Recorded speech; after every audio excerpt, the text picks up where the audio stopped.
देवराज सेव्यमान पावरांगी पंकज व्यालयज्ञ शूत्रमिंदु शेखरं कृपाकर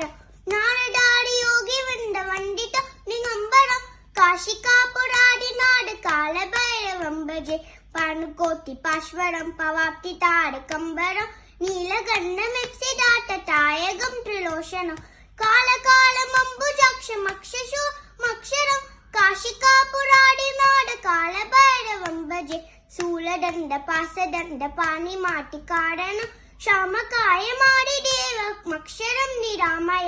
देव विक्रमं प्रभुं विचित्रताण्डवं प्रिय काशिकापुरादि नाड कालभैरवं भजे भुक्ति मुक्ति तायगं प्रशक्तचारु विक्रहं भक्तवत्सलं सिरं समस्तलोक विक्रमं विनिक्वनं मनोज्ञ हेम किंकिणीलसत्करे काशिकापुरादि नाड कालभैरवं भजे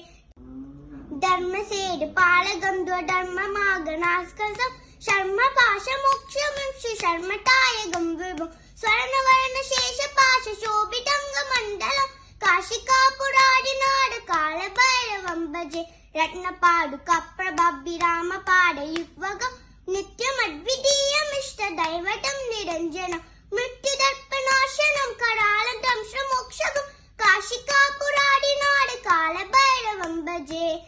अट्टगास भिन्न पद्म संद कोश संददि दृष्टिपाद नष्ट पाप जाल मुक्र शासनम् अष्टशक्तितायकं कपालमालि कंडरं काशिकापुरादि नाड कालभैरवं भजे पूर्णसंगनायकं विशालकीर्तितायकं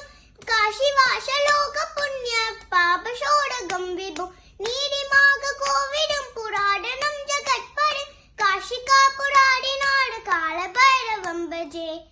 कालभैरवाष्टकं पठन्ति ये मनोहरं न्यायमुक्तिसाधनं विचित्रपुण्यवर्धनं शोकमोगधन्यलोपकोपतापनाशनं ते प्रियान्ति कालभैरवाङ्घ्रिसन्निधं ध्रुवम् काशिकापुरादि नाड कालभैरवं भजे काशिकापुरादि नाड कालभैरवं भजे काशिकापुरादि नाड कालभैरवं भजे कालभैरवं भजे कालभैरवं भजे कालभैरवं भजे ओ